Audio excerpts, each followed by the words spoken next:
¿Qué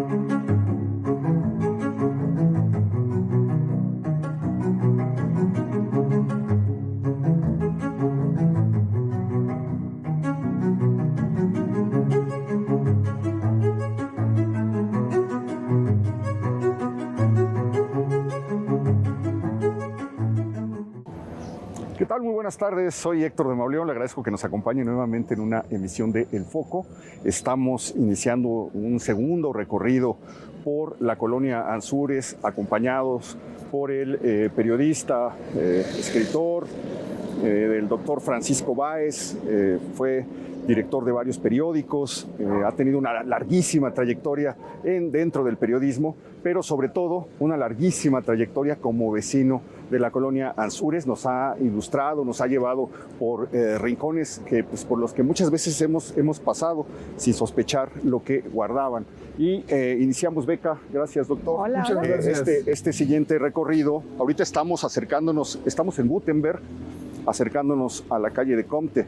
Ahí en esta esquina, hablábamos en programas pasados cómo esta colonia que se desarrolla lentísimamente entre 1920 y 1940 en su primera sección, casi como una réplica de Polanco, aunque un peldaño más abajo, por decirlo de alguna manera, se comienza a desarrollar de manera muy lenta en sus distintas secciones, pero le alcanza la entrada de lo que se conoció como la modernidad o la americanización de la vida en México. Llegan los electrodomésticos por primera vez a las casas, me refiero a las aspiradoras, a los refrigeradores, a los televisores, se empiezan a vender las batidoras, etcétera. Se comienzan a vender o a ser consumidas por primera vez en una colonia que ya tenía aspiraciones de modernidad, tal vez como ninguna otra, porque coincide en el tiempo. Y bueno, ahora tenemos aquí unas llantas, un lugar un taller mecánico, doctor, pero hubo uno de esos lugares que hablaron. Era icónico. Es uno de los primeros Tasty Freeze, la vaca negra. La vaca negra, las hamburguesas y las malteadas. Las malteadas y los helados cubiertos de chocolate, que eran pues realmente cosas muy americanizadas, ¿no? Es la fuente de sodas, ¿no? Era una fuente de sodas. Hablamos en el programa pasado cómo aquí se da un grupo que expresó precisamente, es un grupo musical, que fue el de los hermanos Carrión, estos que cantaban, trajeron el rock en español a finales de los 50, principios de los 60, vivían en estas calles, la calle en la que crecieron era en Descartes, y pues ellos expresan un poco esta atmósfera decíamos, citando a Monsiváis, de lo que fue la primera generación de gringos nacidos en México. Decía un poco con desprecio don Carlos. Pero luego se arrepintió de eso, ¿eh? ¿Sí? Luego se arrepintió porque, dijo? Ya no me acuerdo, pero es que lo dijo en relación al Festival de Avándaro. Yo había oído que lo decía en relación a Satélite. Y luego más o menos lo que hizo fue modular todo eso, porque se dio cuenta de que criticar a Avándaro no era políticamente correcto dentro del mundo progresista de los primeros años 70. Claro. Bueno, pues en medio de ese alud de modernidad, que en realidad es un reflejo de la cultura de plástico que decían, que importada de Estados Unidos, se abren lugares emblemáticos en la colonia Anzures o en la zona que abarca la colonia Anzures. En realidad son 3 colonias, es Anzures, Verónica, Anzures. Anzures, Nueva Anzures y Casablanca. La Verónica Anzures está muy cerca de aquí, está cruzando Gutenberg y Ejército Nacional, y realmente era una colonia muy pegada a la nuestra. Eran los de la Verónica, pero pues simplemente era lo mismo. Claro. Y decíamos, y ahí también hay... Decíamos que la colonia se desarrolla sobre el rancho de Anzures, donde había una capilla, precisamente puede ser la confusión, dedicada a la Verónica. La Verónica es la santa que le da el paño a Cristo durante el Via Crucis, y entonces en la capilla estaba el paño de la Verónica. Esto le da nombre al rancho, a un rancho que una calzada que se llama después Calzada de la Verónica, donde estaba la capilla, que hoy es el circuito interior. Pero bueno, pues frente a frente a la Vaca Negra o a un lado de la Vaca Negra es la época de los ovnis, de la locura de los ovnis, de la televisión, etcétera. Entonces tiene que llegar una taquería que está desde los años 50 que se llama Los Ovnis, famosísima, modernísima en ese tiempo. Enfrente se abre el Cine Anzures y a un lado uno de los boliches más famosos de este lado de la ciudad, el Bol Bahía, donde usted militó en un equipo famosísimo. Las pulgas que quedamos en el lugar, creo que 15 de un campeonato del DF. Muy bien. Bueno, el cine hay que recordar que originalmente se funda como frontón y ya después pasa a ser cine, y es ahí donde se llevan a cabo algunos juegos de exhibición en los Olímpicos del 68. Ah, mira, qué interesante. O sea que el cine es posterior al 68. Sí, el cine es posterior. Al 68. Yo solamente recuerdo que ahí se estrenó Duro de Matar. Pero bueno, pues hace tantos años. Bruce Willis ya hasta se retiró. Así es. En este momento es la película que lo lanza, ¿no? Bueno, es un clásico navideño, uno de los ¿no? clásicos. No hay 25 de diciembre que digno de tal nombre en donde no pasen esa y Mi Pobre Angelito. Claro. Bueno, pues nos hemos cruzado hacia la calle de Goethe. Vamos a movernos buscando otros puntos de interés en la colonia Anzures. De momento encontramos pues una casa típica de los años de construcción y de desarrollo de la colonia, en un estado ya un poco deteriorado, de abandono, tal vez con una toma, una invasión. No, a de lo un mejor, predio, ¿no? bueno, el caso es que parece que viven varias familias, o que está simplemente siendo remodelada, ¿no? Sí.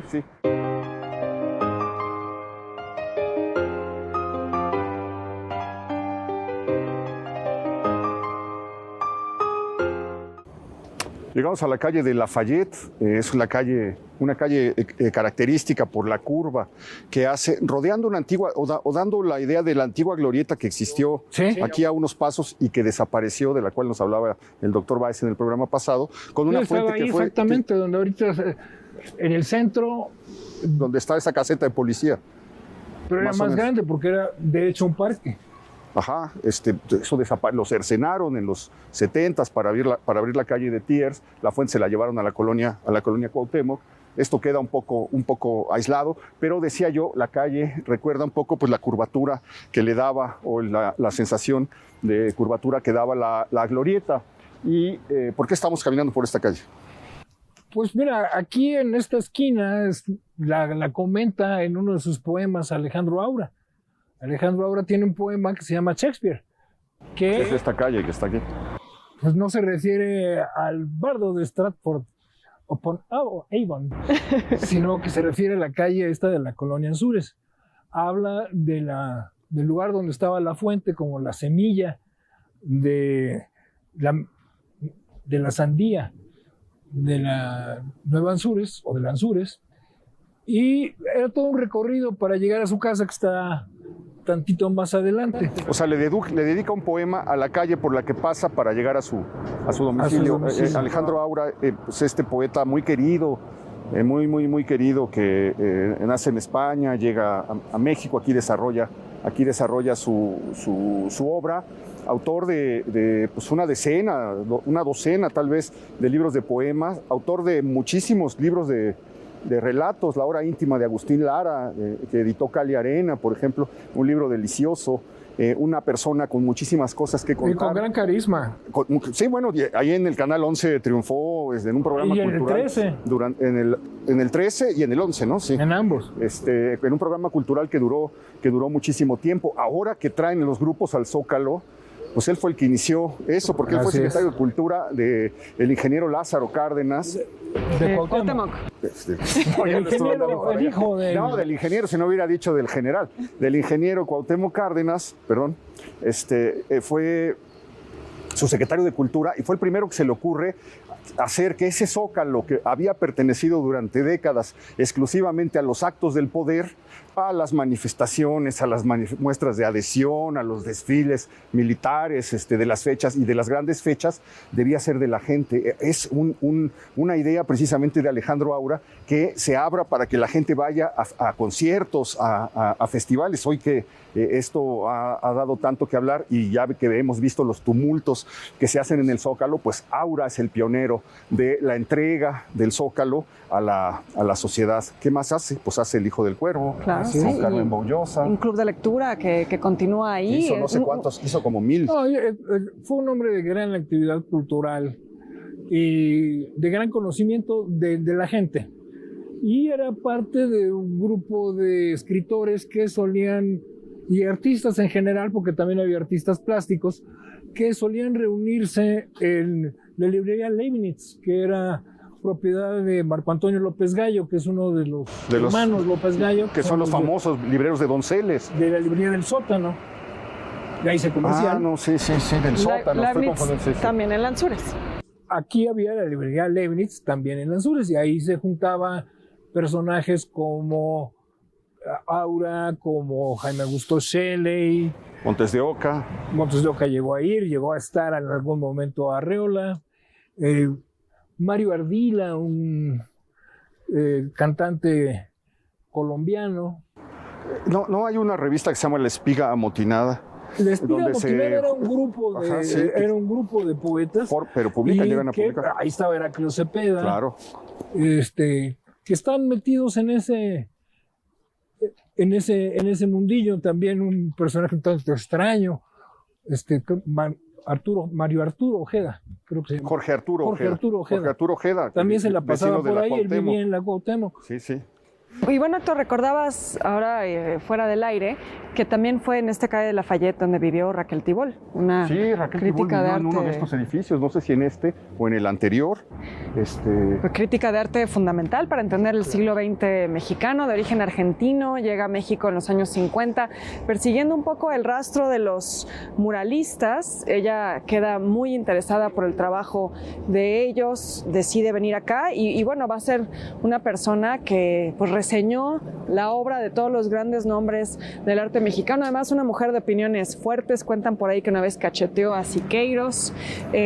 Una delicia como conversadora, ¿eh? No tienes idea qué gracia y qué caudal de imágenes y de anécdotas soltaba en una conversación. Era de verdad un encanto poder conversar con ella. Y de una erudición, pero generosa, ¿no? En sus artículos, en sus entrevistas, en los programas de televisión en los que participó, pues compartía todo eso que ella sabía de una manera maravillosa con el público. Muy bien, en la librería esta, ¿cómo se llamaba? Leibniz. Ajá, era el lugar donde se reunían estos personajes. Pues se reunían a jugar ajedrez, a escuchar música y a reírse uno de los otros. ¿Usted llegó a trabajar ahí? ¿O? Yo llegué a trabajar ahí de asistente de Marco Antonio, ahí de Chalán. Muy bien, entonces ahí le tocaba ver todos estos. Así es. ¿Alguna anécdota que nos cuente? Pues Shelley. Una rápida de Shelley, que llegaron, estaba ahí Shelley y llegaron Jaime Augusto Shelley, el poeta.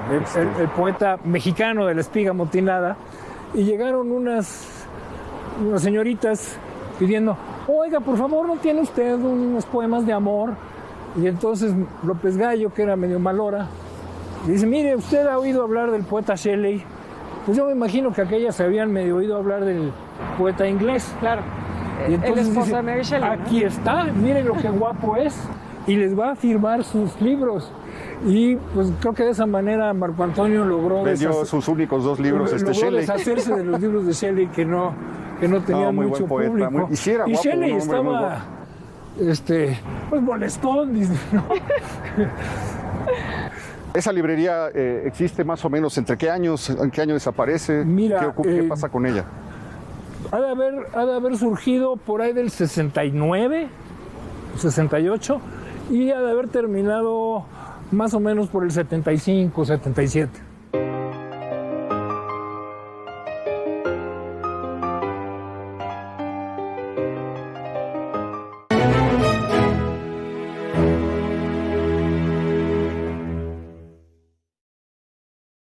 Porque sabemos que el mundo cambia, nosotros evolucionamos con él. Y en ADN 40 seguimos transformándolo. Aquí le presentamos nuestro momento ADN 40. Nos convertimos en la central de noticias que te mantiene informado. Tenemos buenas noticias. Vámonos directamente con la información. Y conectado al mundo en tiempo real. Dejamos los foros de televisión y nos vamos a donde se mueve la información. Acompáñenos con las noticias. Porque tenemos una cobertura nacional e internacional. Que aquí todos los días informamos. Con los mejores periodistas y líderes de opinión que te informan. Prepárese para informarse porque arrancamos de una vez. Desde todas nuestras plataformas. Estamos a través de la televisión, por supuesto, a través de nuestras plataformas, de todas las plataformas acompañándolo. Descubre la nueva programación, porque si nos buscas, nos encuentras. La tele evoluciona. ADN 40. Siempre conmigo. Distrito de Colombia. Colapso de la línea 12 del metro. No, una sociedad que no está acostumbrada. Robaron un automóvil. Alcanzó un nuevo récord histórico al ubicarse 9 puntos. Como seguro médico, dental y también planes de seguro. Como cada tarde estamos en su pantalla, pero también en las calles de la Ciudad de México. De Ciudad Victoria, Tamaulipas, una pipa de gas que intentaba ganarle el paso al tren terminó. Me recibes y te recibo. ADN 40, siempre conmigo. Evolucionar es diversificar el modo de pensar y eso es una base fundamental en el quehacer de informar. Es afinar la escucha y escuchar lo que están diciendo nuestros televidentes. Es saber en dónde estamos y ser parte de lo que pasa. Evolucionar es cambiar, adaptarse, transformarse. El mundo ha evolucionado sin duda y también la manera en la que consumimos la información. El periodismo hoy es compromiso social, es debate y opinión sin falsas neutralidades, pero con mucha apertura. Informar para mí es un compromiso. Y siempre desde el lugar de la noticia. Porque lo que usted ve en la pantalla todos los días no se puede hacer solo, se hace con un gran equipo. Colaborar de aquí para allá, pero también de allá para acá. Hoy quien demanda información, quien consume información, quiere interactuar, recrear, enriquecer las noticias. Las historias de la realidad que usted quiere, requiere y necesita todos los días, a todas horas, para estar informado. De no olvidarnos de lo que hacemos y para quién lo hacemos. Cuando uno se decide a dejar de tratar de cambiar al mundo para tratar de entenderlo, invariablemente sucede lo mejor. El periodismo hoy en día es adrenalina, es velocidad, es dinamismo, es multiplataforma. Es tener el privilegio de enriquecer nuestra existencia a través del otro. Y es ejercer la libertad más valiosa que tenemos, la libertad de expresión. Porque sabemos que el mundo cambia, nosotros evolucionamos con él. Y en ADN 40 seguimos transformándolo. Aquí le presentamos nuestro momento ADN 40. Nos convertimos en la central de noticias que te mantiene informado. Tenemos...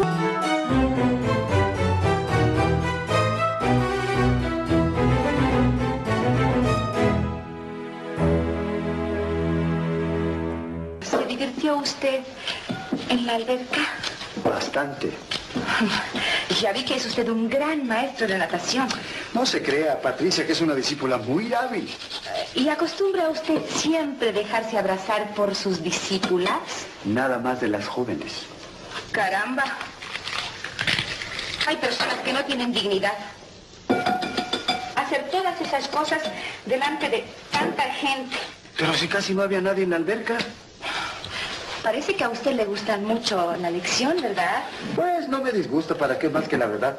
Si usted quiere un día de esto, le doy una lección. Nos movemos a otro lado de la colonia Anzures, la calle de Cuvier. Vamos caminando hacia una de las calles históricas, una de las calles que quedó marcada en la historia de la nota roja y de la nota roja en el cine mexicano. Porque entre la lista inmensa de personalidades que vivieron en este lugar, pues vivió una joven que brilló como un sol, que duró lo que dura una rosa, una joven bellísima que pues está rodeada de misterio sobre lo que ocurrió.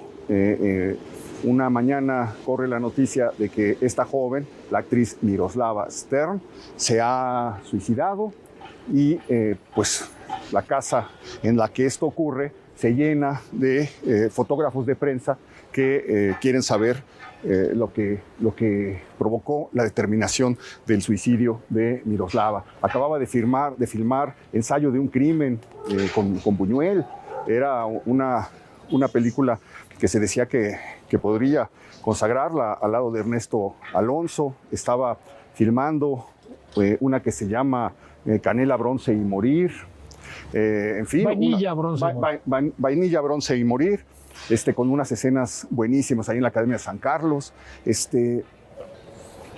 Y bueno, pues había despuntado como uno de los grandes rostros del cine mexicano, una belleza de verdad extraordinaria, sí. Películas con Luis Aguilar, películas con muchos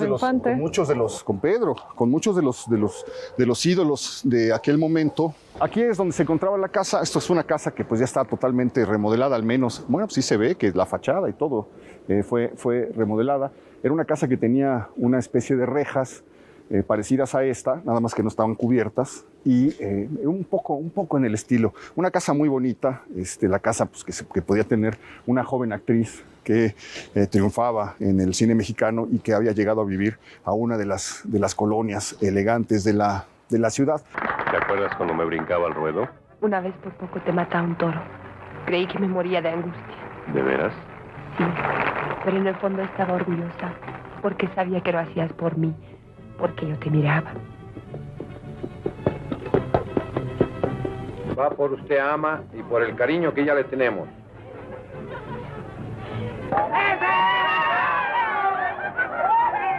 Alrededor de esto, bueno, pues cuando entran los periodistas, la encuentran tendida en la cama. Hay un hilo de sangre que le sale de la nariz y se le enreda en uno de los dedos como un anillo. Hay una serie de fotografías, hay algunas cartas y hay, sobre todo, pues la sorpresa de lo que pudo haber ocurrido. 1000 versiones comienzan a correr porque en las fotos está el torero Dominguín, Luis Miguel Dominguín, una carta dirigida a él, había otras cartas, una dirigida a su hermano, otras que se dice que desaparecieron, que nadie volvió a ver, porque un reportero de espectáculos que era amiguísimo de ella fue el primero en llegar. Y ahí está la versión de que ocultó, movió, transformó, para que no se supiera la verdad. Adelante. Ni hecho a la medida. Le queda perfectamente. Es que la percha también es agradecida. Hay que darle su mérito. No tiene usted que decirlo. Oiga, estoy que me muero de curiosidad por saber una cosa, pero me da pena. A ver, diga. ¿En todo este castillo no hay otro sitio para trabajar más que su recámara? Tengo mi taller. Tome un trago y enseguida pasamos allá. Salud. Salud. Porque hay otra historia, doctor. Hay miles de historias acerca de la muerte de Miroslava. Una de las más locas era que Miroslava era amante de Jorge Pasquel. El gran empresario. El gran empresario y enorme innovador, entre otras cosas, del béisbol en México, porque él fue el que trajo a peloteros de grandes ligas e hizo que la Liga Mexicana compitiera con las ligas mayores, que además en aquella época la Liga Mexicana, como sí aceptaba jugadores negros, pues tenía la ventaja de que tenía grandes estrellas que no jugaban en los equipos de las ligas mayores. Ahora, cercanísimo a Miguel Alemán. Cercanísimo a Miguel Alemán. De los que hizo una fortuna inmensa durante ese gobierno, ¿no? Así es. Pocos días antes de la muerte de Miroslava, 2 o 3 días, Jorge Pasquel fallece en un accidente de aviación y con él varios otros pasajeros. Una de las versiones es que Miroslava había muerto en ese accidente y que para evitar que se supiera que acompañaba a Pasquel, la trajeron a su casa y entonces hicieron toda la puesta en escena del suicidio. O sea, ¿murió unos días antes, Pasquel? 2 días antes, 2 o 3. Que arreglen mi coche. ¿Y dónde está su coche? En la cuadra siguiente. Pero apúrese que no estoy para perder el tiempo. Tráete las herramientas, Chilaquil. Bueno, ¿y qué es lo que tiene su coche, señorita? Si lo supiera, no estaría aquí. Averígüelo usted que dice que es mecánico. Mire, señorita, yo no me metí a su casa a buscarlo, sino fue usted la que vino por mí. Así es que si quiere que la atienda, tráteme decentemente. O váyase a otro taller. Eso quisiera. Así lo entiendo. Pero como su coche no camina, tendrá que conformarse con este. No tiene ni gota de gasolina. Pues sí, todas esas historias, bueno, pues son como las que decían, las que acompañaron la muerte de Pedro Infante, que decían que por haberse metido con la esposa del presidente le hicieron el avionazo para que en venganza por tal y tal cosa. También, hasta las que dicen que el Pedro Infante siguió vivo 50, 60 años después, cantando aquí en la ribera de San Cosme. Él y Elvis, y ahora nos acompaña Juanga. Sí. Pero hay que tomar en cuenta que Miroslava tuvo muchos episodios de depresión. Entonces, además, ella había tenido un matrimonio fallido. Bueno, y una infancia difícil, ¿no? O sea, no hay que olvidar cómo es que la familia Miroslava llega a México. Llegan huyendo de su natal Checoslovaquia en ese entonces, una familia judía, ¿no? Perseguida por... De los varios grises de la guerra. Exactamente. Y de la persecución. Y además ella pasa por un campo de concentración, o sea, no hay que olvidar ese trauma de la infancia, haber pasado por un campo de concentración. Es ahí que se entera que ella es adoptada, ¿no? O sea, realmente vivió una infancia muy traumática antes de su llegada a México, y pues también una época, la que le tocó, en la que estos temas de salud mental pues no se hablaban. No, eran tabú. No se hablaban. Y la otra versión de que habla de amoríos con una actriz famosa en ese tiempo. Yo recuerdo que en una entrevista dice Ninón Sevilla, yo sí sé lo que le pasó a Miroslava, pero no lo diré jamás. Entonces muere envuelta en el misterio. Es uno de los casos trágicos que hay en esos años, que envuelven actores del cine de la época de oro, Ramón Gay, Agustín de Anda. Claro, ¿no? claro, el papá de Ana Berta Lepe que... Sí, el padre de Ana Berta Lepe que lo balacea a las afueras del Cabaret La Fuente, o el asesinato de Ramón Gay porque el esposo celoso, el ingeniero Paganoni, la ve platicando con Evangelina Elizondo. Con Evangelina Elizondo, sin saber que Ramón Gay era gay, pues en una escena de celos acaba balaceándolo. Bueno, y si uno lee la prensa de esos años, pues realmente sacudió mucho, no solo por, como dices, una época de muchas tragedias que tocan a las estrellas de cine, pero resultaba incomprensible, ¿no? Pensar que una mujer con su belleza, con su éxito, pudiera tomar una decisión tan fatal sobre su vida, pues no parecía ningún motivo que realmente lo explicara, ¿no? Había antecedentes, le había dicho a varios conocidos y amigos acerca de su depresión, del desencanto que tenía por la vida. Es un caso de un problema mental que estaba anunciado desde mucho antes y que a lo mejor se cruzó con una circunstancia sentimental, es probable, pero había como las señales de que algo trágico estaba pasando en medio de esta joven que parecía brillar en la pantalla cuando ella entraba al set. Hagan de cuenta que se encendían todas las luces y aparecía el rostro de Miroslava. ¿A poco crees que porque estás de turno te vas a meter hasta en lo que no te importa?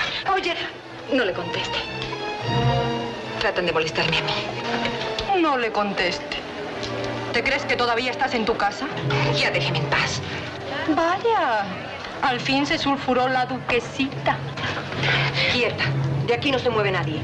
Déjala, que de una vez se la lleve la trampa.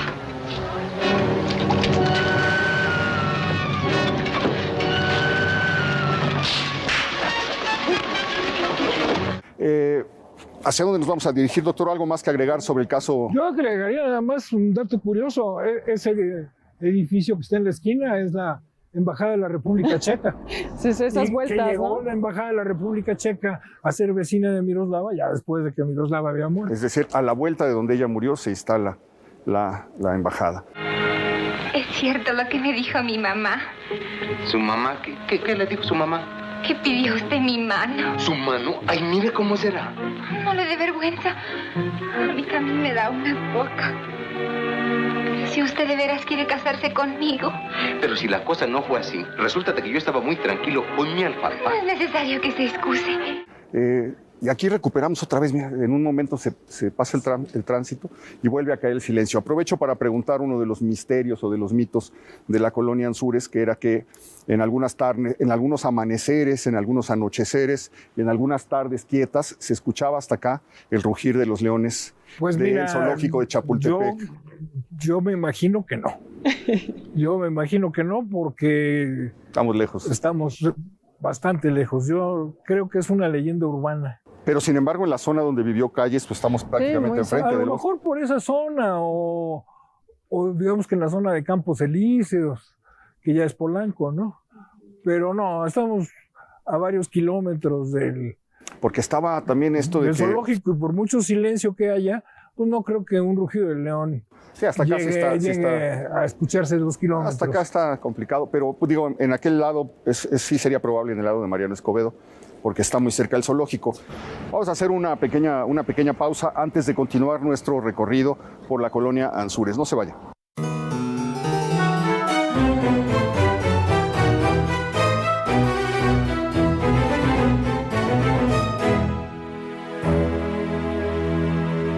Porque sabemos que el mundo cambia, nosotros evolucionamos con él. Y en ADN 40 seguimos transformándolo. Aquí le presentamos nuestro momento ADN 40. Nos convertimos en la central de noticias que te mantiene informado. Tenemos buenas noticias. Vámonos directamente con la información. Y conectado al mundo en tiempo real. Dejamos los foros de televisión y nos vamos a donde se mueve la información. Acompáñenos con las noticias. Porque tenemos una cobertura nacional e internacional.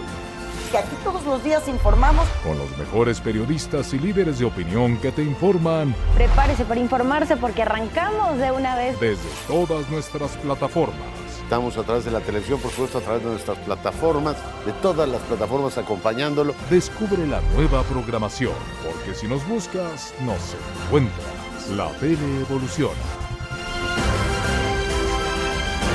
ADN 40. Siempre conmigo.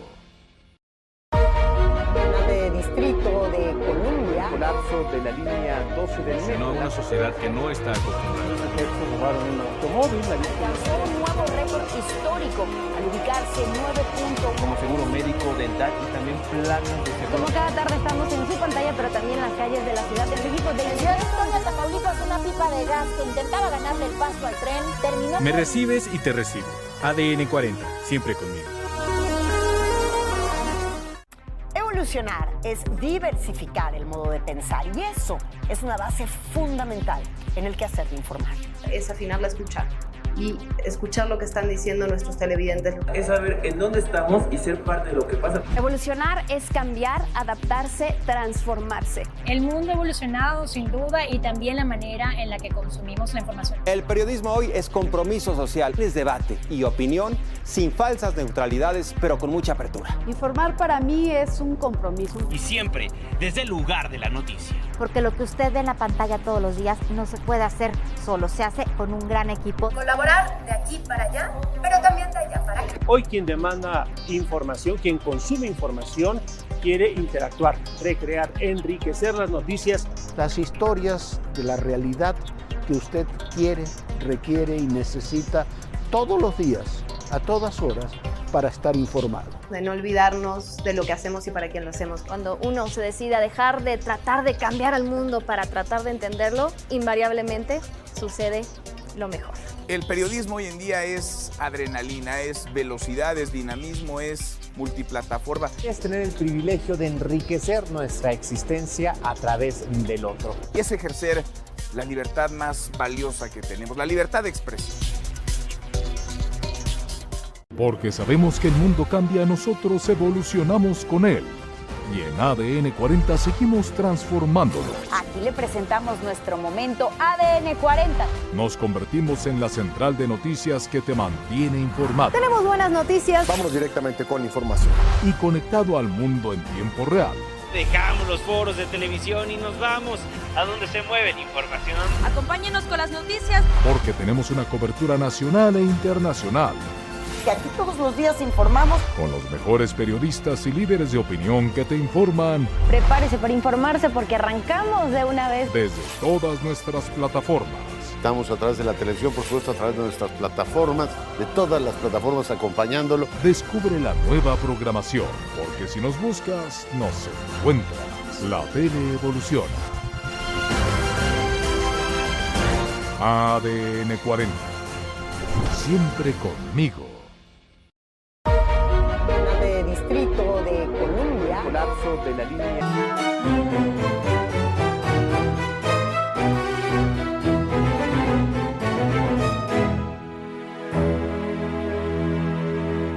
Ahorita estamos en Copérnico. En Copérnico. Hablábamos acerca del mito de que en algún momento hay relatos de que se llegaba a escuchar hasta este punto de la colonia Anzures el rugir de los leones del zoológico de Chapultepec. tiene razón el doctor Vargas, aquí estamos lejísimos como para poderlo escuchar. Es probable que en la zona donde vivió Calles, ahí entonces, donde estaba el Camino Real, se pudiera haber escuchado en algún momento. Pero otro de los mitos que acompañan los relatos todavía recientes sobre los leones o sobre los animales del zoológico es los aullidos que se cuenta que soltaron en los momentos previos a los grandes sismos. No sé si en 1957 usted tiene algún recuerdo. Yo estaba muy chiquito, no me acuerdo. Okay. Sí vivía, pero me cargó mi mamá y hasta ahí. Y el del 2017, pues lo que se oyó fue la alarma sísmica, no se oyó otra cosa. Ya, no fue una colonia muy golpeada, aunque pasamos por un edificio que quedó bastante lastimado, ¿no? Hay unas partes que están, digamos, lo que está cerca del circuito, tanto para allá como hacia acá también. Lo que eran los márgenes del río, ¿no? Exactamente. A uno le queda claro, de hecho en el mapa hay una parte en el mapa de peligrosidad sísmica, de hecho corta la una grieta. El mapa corta la colonia, una parte es de peligrosidad media y la otra es de peligrosidad baja.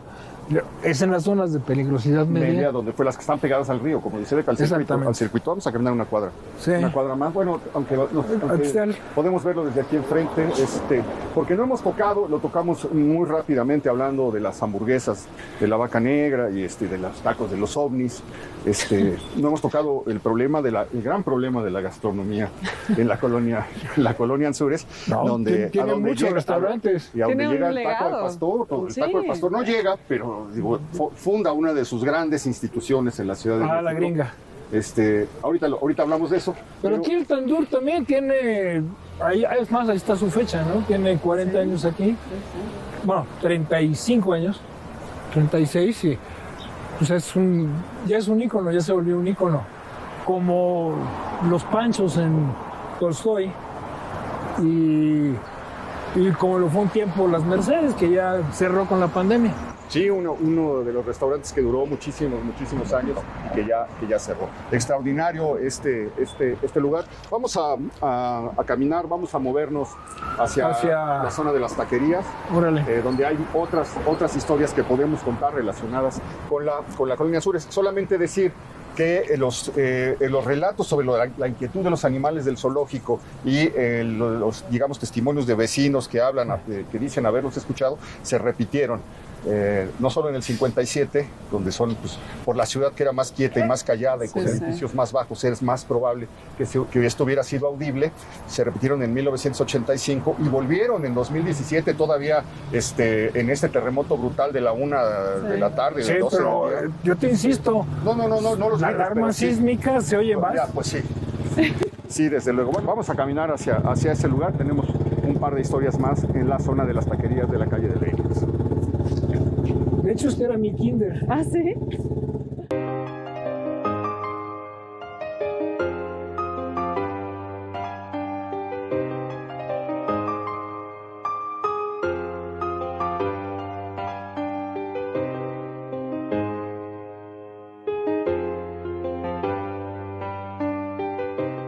Llegamos a la parte trasera del Hotel Camino Real, donde estuvo Beca, el hospital que un poco da origen a toda la colonia Anzures, que luego se convierte en el Hospital ABC y se convierte en el Hospital ABC y se va de aquí y en su lugar se queda el Hotel Camino Real. Antes de que Beca nos platique de eso, pues aquí estamos pasando frente a un lugar que ya está en renta y que albergó, usted lo debe recordar, una pastelería famosísima durante 40, 50 años. ¿Fanú? El Fanú. La gente venía aquí a echarse sus pastelitos con su café, su té, un lugar muy cálido, que es parte de lo que se ha ido. Esta zona está muy transformada, ¿no? Pues no, simplemente hay buenas tardes. Gracias. Nuevos negocios y algunos sí van cambiando los muy comercios. Conocidos, como La Mod de mi amigo ¿De José qué año Luis. está usted? Desde 1968. ¿Usted? Bueno, mi patrón. Antes esta estética estaba en la calle de Darwin. Sí, estaba junto a donde vendían los pósters. Exactamente. Así es. Y ahora nos pasamos para acá. Desde 1968 está el negocio. 68. ¿Y usted desde qué año está? Desde el 89, desde el 88. Desde el 88. ¿Y cómo ve? ¿Ha cambiado la atmósfera de Anzures? ¿Qué es lo que nota usted? Mucho comercio ya. Antes era zona residencial. Sobre todo en esta calle. Sí. Un escandalero de los 1000 diablos. Eso sí. Muy bien. ¿Y por qué se le ocurre aquí a su patrón abrir esta estética en este lugar? ¿Él se dedicaba a eso? Sí, se dedica todavía. Le digo, estábamos antes allá en Darwin y como tiraron el edificio que estaba anteriormente, hicieron un nuevo ese. Sí, sí. Se movieron para acá. Teníamos que movernos y nos pasamos para acá. Muy bien. Entonces, pues ya 30 y tantos años. 60 y tantos. Yo 30. Del 68, sí, aquí. Sí. Yo casi 35 años. Muy bien. En este negocio. Pues qué interesante. Muchas gracias. Un gusto. Gracias, con permiso. Cuídense mucho, gracias. Y, bueno, Beca, ¿por qué no nos recuerdas un poco la historia de Barragán y la manera en la que se hace este hotel en el sitio en donde existió el hospital original?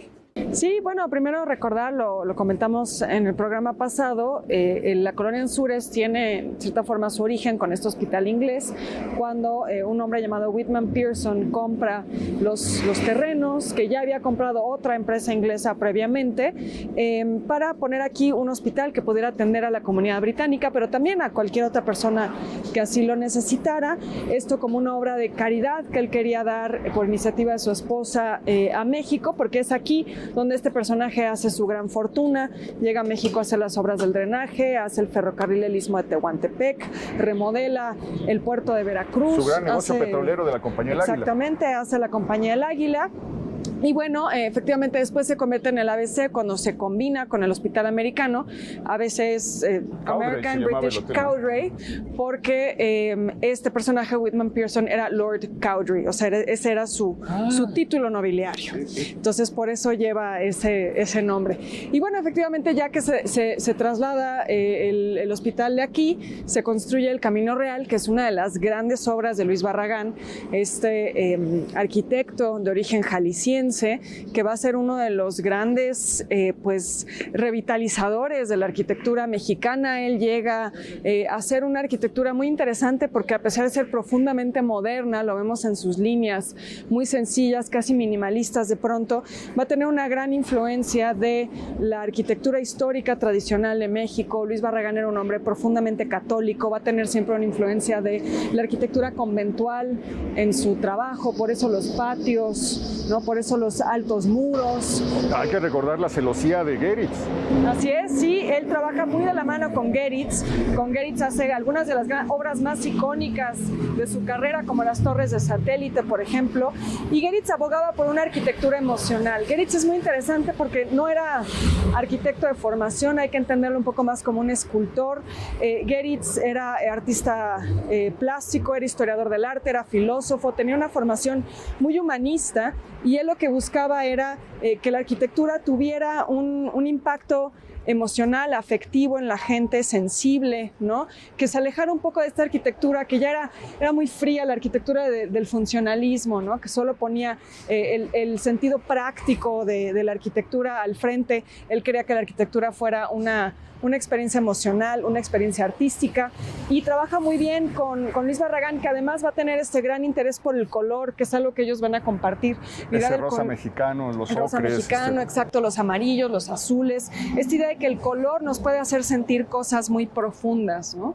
Que puede ser toda una experiencia a través del juego del color, es algo que ellos van a compartir, y efectivamente aquí está la celosía de Geritz. También aquí habrá que mencionar, había un trabajo... ¿Es 68, 69? Es de 68, de hecho entró con los Juegos Olímpicos. Exacto. Era una de las grandes obras, cuando los Juegos Olímpicos se inauguraron ya estaba funcionando. Ya estaba funcionando. Y era en ese momento en el que buscaban tener este tipo de obras para mostrar que México ya era un país moderno, ¿no? Para atraer a toda esta gente extranjera y mostrar esa otra cara de México. Y bueno, un proyecto en el que participan muchos personajes interesantes.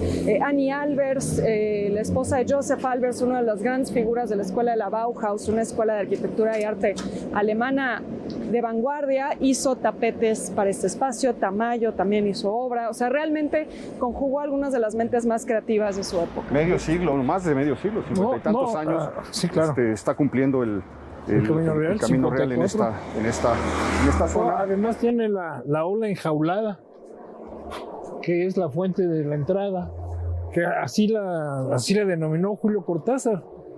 Cortázar dijo que a él lo llevaron al Camino Real nada más para que viera esa ola. Qué maravilla. Oiga, estamos llegando a la zona de las taquerías. Esto siempre estuvo planeado para que aquí estuvieran comercios, etcétera, desde los principios de las había Ures. Comercios en general en la calle de Víctor Hugo. Siempre ha habido varios comercios. Yo recuerdo papelerías, algún súper, fondas de comidas corridas. En su mesa, pegado al circuito. Que aquí no teníamos mercado, ya teníamos no existe, súper. ¿verdad? Es que es eso. No, ahora es una tienda, ahora es un espacio, una oficina pública de la Ciudad de México. Pero bueno, esto es interesante, la idea de que hubiera súper, porque nos habla de algo que hemos estado comentando, de cómo aquí se vive ya una americanización de la vida, una vida moderna, ¿no? Donde ya no se va al tianguis. Ya no se va al tianguis. No, de hecho, ahora, no está pensada con iglesia, ni mercado, ni plaza. Es que estaba el súper y junto al súper, a la salida del súper, estaban las señoras con sus puestecitos. Como suele suceder. Como suele suceder.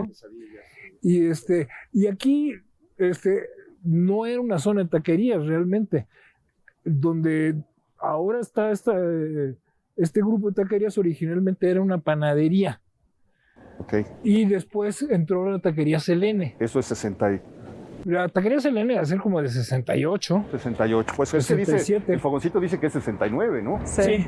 Y el fogoncito era un changarrito chiquito pegado al Selene. Es decir, ¿comenzó este fogoncito?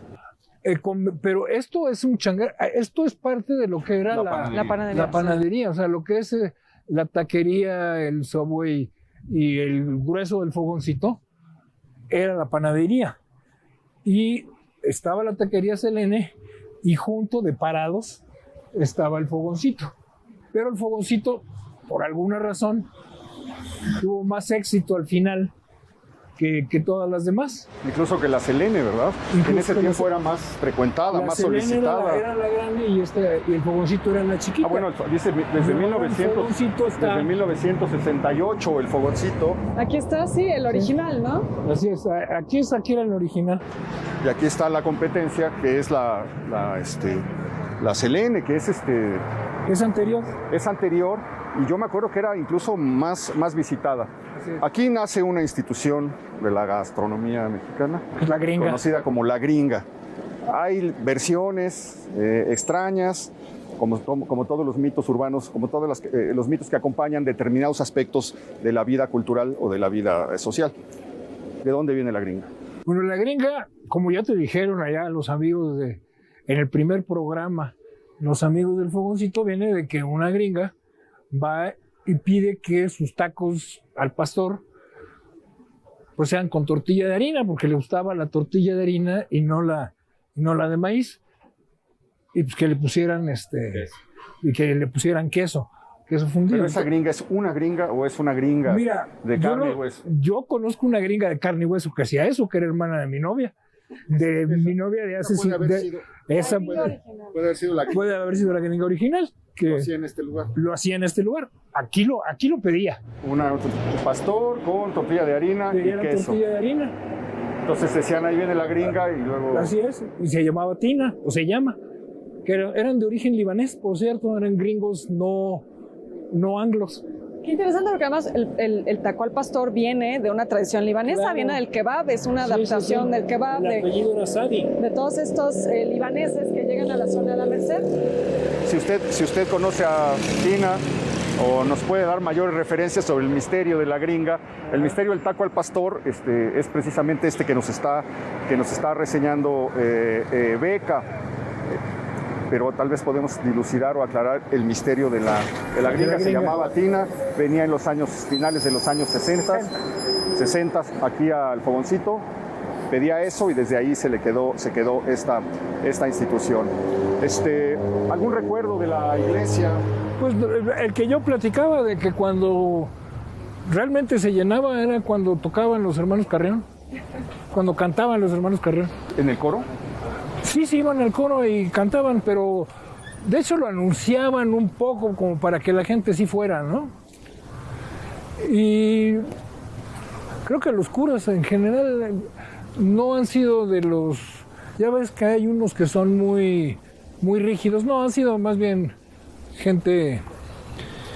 Más laxos. Más laxa. Sí. Recuerdo que uno intentó organizar unas olimpiaditas, el padre Magallón, unas olimpiaditas infantiles, y se encontró con que los papás eran más conservadores que él, porque se escandalizaron de que las chicas competían en shorts. Ah, mira, wow. Parroquia de Cristo Rey y Santa Mónica del año 1952. Entonces, pues más o menos es contemporánea a la irrupción por unos años de los hermanos Carrión. Qué buen dato, entonces, que se hubieran convertido, que Dios, digamos, no fuera el atractivo, sino los Carrión. Los ídolos. Yo creo que ahí es donde estaba donde está la comida india y el otro. Ajá. Eso creo que es ahí donde estaba la librería Leibniz. Ah, esta era la librería. Claro, sí. Bueno, aquí no. ¿No era esta una librería también? No, esa es una editorial. Ah, es una editorial. Bueno, nos queda por visitar uno de los templos de la gastronomía en la colonia Anzures. Vamos a caminar rápido hacia allá el más y no se vaya. viejo de los templos de la gastronomía de la colonia Anzures. Muy bien, vamos hacia allá.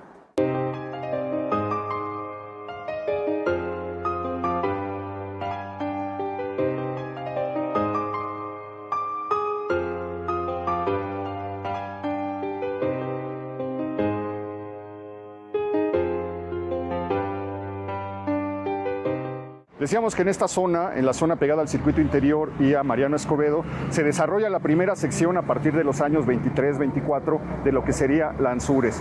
En esta zona se encuentra uno de los restaurantes más antiguos, doctor, una de las taquerías célebres de la ciudad también, pero una de las más antiguas de la colonia Anzures. 1945 es la fecha en la que abre sus puertas. Club Panchos. Club Panchos, sí. Conocido como Los Panchos, pero era Club Panchos. Ok, vamos a seguir por acá. Bueno, pues este es famosísimo, los tacos de carnitas, las petroleras, todo esto que atrae a muchísima gente. Y si avanzamos unos pasos más, estamos llegando precisamente al lugar donde se vendieron los primeros lotes de la colonia Anzures. Como les decía, fueron adquiridos. Gracias. Provecho. Fueron adquiridos por Plutarco Elías Calles, y es precisamente aquí vamos a llegar a la esquina, es donde está esa valla, un edificio que ya desapareció, que ya fue demolido, pero justo en esa esquina se encontraban los primeros 4 lotes que adquirió Plutarco Elías Calles. Por eso les decía, en esos años de mangoneo de los presidentes, que se conoció como el maximato, ¿sí? Se decía, pues, aquí vive el presidente en el castillo de Chapultepec y el que manda vive enfrente. Este era el enfrente a que hacía referencia esa expresión popular. Entonces estamos pues en el lugar donde hace muchos meses, Beca, que comenzamos a caminar la Anzures, comenzamos en este espacio, y en este espacio estamos cerrando el recorrido. Y ahora existe pues preocupación porque se va a construir o se dice que se va a construir una torre inmensa y no sabemos qué va a pasar en términos, por un lado, el tráfico, por el otro, del agua, esencialmente. El hundimiento, todas las complicaciones que traen estos edificios. Bueno, pues es lo que está, en lo que va a parar este predio, el predio en el que todo comenzó en la colonia Anzures, y donde iniciamos nuestro recorrido por esta colonia. Estamos justamente en ese mismo lugar, lo estamos cerrando. Espero que haya disfrutado esta caminata, el relato del doctor Báez. Sí, sí, que a mí mi mujer me dijo, les faltaron muchas cosas, me dijo mi esposa.